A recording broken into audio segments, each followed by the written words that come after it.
Haruka here. So last night when I got home from work, I had a package left on my front doorstep, and it was Harry Potter and the Cursed Child. I was so excited to get this. I'm a huge Harry Potter fan. I absolutely adore Harry Potter. I grew up with it. It's amazing. We're supposed to be going to Harry Potter World next year, so yeah, I'm a huge Harry Potter nerd. And I was so excited to get the book that I actually stayed up last night and read it in one sitting. So I just wanted to give a little bit of my review, my opinion on the book, and I'm not going to have spoilers on this because that's been a huge thing with this is J.K. Rowling and everyone associated with this book, and well, really the play, this is the screenplay that we've got. She and everyone associated with it asked for there to be no spoilers on the internet. So to my knowledge, it's been working pretty well, and I'm all for that. So I'm mainly going to talk about if I liked the book, what I liked about it without going into spoilers, things I didn't like, my opinions, and maybe a couple of tips on how to read this. So the first thing about the book is this is the special rehearsal edition script. This is not a novel. If you are thinking you are going to get something like these Harry Potter novels back here, that's not what this is. This is the script from the play. I'm hoping maybe we'll be lucky and they will actually release a Blu-ray DVD of someone filming the play. I'm really hoping for that. I know that's been done with a couple of other really big plays, things that have appeared on Broadway, Les Mis. I'm pretty sure they did it for Cats as well. So I'm hoping maybe in a couple of years we can actually have access to seeing the play, because there's a lot of us that are not going to be able to afford to fly to wherever the play's being performed and then also pay for the tickets. It's just, right now to my knowledge, it's only being performed in, I want to say London. I know it's somewhere in the UK. And I can't afford to fly there just to go see a play. I would love to, but my paycheck's not that big. So I'm hoping we end up with a video of it for us to see, and I'm more than willing to pay for it if I can actually see it. So I really liked the book. I definitely enjoyed it. It had the characterizations. I mean, J.K. Rowling wrote this. This is her. She knows these characters, and she did an amazing job, like always. Like with the Harry Potter novels, there are morals in this story that I think it is so important for kids and adults and teenagers and whoever else that reads this to learn about. And they're presented in a way without sounding like they're morals, like, oh, moral of the story is blah, blah, blah. It doesn't come across like that. So I really liked that. And the plot line was super entertaining. The plot line is not what I expected it. After hearing the basics of the play that we all know, obviously this takes place 19 years after the last book, and you know, you've got everyone's kids and you've got the main crew from the Harry Potter novels, and that's pretty much all the information we've been given. And there was some amazing twists and turns and magic, and it was like going back to Hogwarts.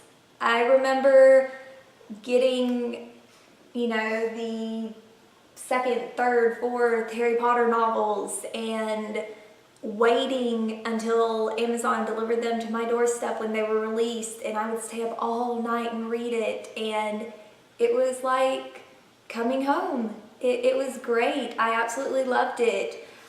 And I liked, in my mind, I'm having, of course, to use my imagination based off of the little bit of description that we're given in this for how the characters look, what the scenery would look like at the play, and what my mind came up with based off of the book. It sounds absolutely beautiful and magical and just absolutely stupendous. It's Harry Potter. There's no question about that. So all in all, I absolutely adored this, and 2 thumbs way up. I have 0 complaints. I'm actually going to reread it again. Maybe not this weekend, maybe next weekend, just in case I missed something. But even if I did, it's still amazing. I'm just lots of joy, and it was like going back to my childhood. It was great. So a tip that I want to give to readers of this, because I have heard some complaints on the internet, people who did not like this book, and a lot of their complaints seem like they stem from the fact that this is a script. This is not a novel. I can't stress that enough. This is not a novel. You are not going to have those large descriptive paragraphs that explain exactly how they're moving, what the scenery looks like. You're not going to get that in this. This is a script. If you have ever had to read any of Shakespeare's plays, it's very similar to that. You know, you've got, I'm just going to flip to one for here, like Act 1, Scene 17. You have where the scene is taking place. It clearly tells you in the book. It tells you who is in that scene. And it gives you a little bit of stage direction. You know, here they are, or they're walking in. And then immediately, just like a script, Draco, blah, blah, blah, blah, blah, text of what he is saying. Harry, blah, blah, blah, blah, blah, text of what he is saying. And if someone happens to make a movement that is integral to getting the story across, you will actually have that in italics here. But if it's something like, oh, Ron is just scratching his head, but that's not integral to the scene, it's not going to be written in here. But if Ron scratching his head is integral to the scene to explain his confusion or something, that will be written in here. So you're not going to get that scenery and direction of the characters that you get in the novels. Because again, this is a script. A lot of the movements are up to the actors and how they choose to portray them. So it really helps if you've read actually a lot of Shakespeare. It really does, because you're already kind of prepared for what it is like to read a script for the story. So my suggestion for those who are finding it difficult reading this, my suggestion is really focus on using your imagination for this. Put it to good use. I know you've got one. Stretch its legs a little. You can imagine this. And when you get a scene and it tells you where the scene is located, before you even start reading, picture it in your mind where the location is. And then when it tells you who is coming into the scene, picture them. It's going to be a little bit more stop and start than it was with the novels, since you were given all of the direction. But go ahead and set the scene up in your head, just like you would if you were seeing it at a theater, a live play. The scene is set up, you can see it, picture that in your mind, and then as you're going through and reading the script, maybe read it a little bit slower than you normally would a novel. So, for example, when Harry says something, in your mind, picture Harry in whatever stage that you've got going in your mind, picture him stating this. And then when Hermione says something in response to that, picture in your head Hermione turning to Harry and saying, blah, blah, blah, blah, blah. Picture that in your head. And like I said, read it a little bit slower. Give yourself some time to digest it. Because if you're a speed reader, I'm really bad about that. I'm a speed reader. And so I have to slow down for things such as scripts in order for my mind to catch up with everything that's going on. Because otherwise I'll miss something because it's not laid out in front of me in a bunch of paragraphs and sentences and words. This is mainly speech with a little bit of stage direction, which, I mean, it's not a bad thing.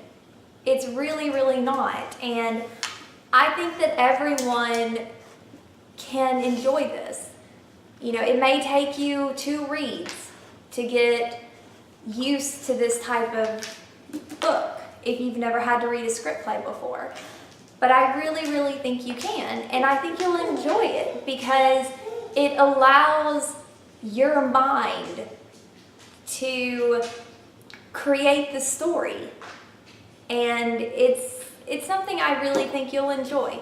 You know, maybe you don't have to read it twice. Maybe just if you have a scene, because like I said before, these are broken up into scenes, and the scenes are fairly short. They're only a couple of pages for the most part. So when you're done reading a scene, maybe pause for a second before you move on to the next scene and just kind of do a review in your head of everything that occurred. You know, there's little tricks and things you can do to help you make sure that you're following the flow of the story clearly. And what works for me may not work for you. There's a ton of different ways. Find what works for you, and I really think you'll enjoy it, especially if you enjoyed all the previous Harry Potter novels. I really, really think you'll enjoy this. So on that note, I'm just going to say that I am so happy that this exists. It made me feel a lot better, honestly, about the epilogue in the last Harry Potter book. I didn't feel, what's the word I'm looking for, fulfilled by that epilogue, because it was just a very quick, short, kind of a teaser that life goes on for all these people, but that was kind of it. And this gives us the meat of that epilogue we were missing. And these characters are still real and human, and it's absolutely glorious to watch them, to see the difference that 19 years has made, who has done what. It's absolutely amazing. And I really, really hope you enjoy it, and I hope that it's like coming home to Hogwarts like it was for me. So I'm going to reread this again at some point, and I'm sure I'll enjoy it. And I hope that if you have not read this yet, I really hope you give it a try. And like I said, if you're having trouble with the script format, give yourself a little bit of time. You'll figure out how to process it where it makes sense for you. I promise you will. So I'm going to let you go, and I hope that everyone has a lovely day or night, wherever you are, depending on when you watch this, and go out and read Harry Potter and the Cursed Child, parts 1 and 2. It's amazing, and yeah, it's Harry Potter. So I'll talk to y'all later. Bye!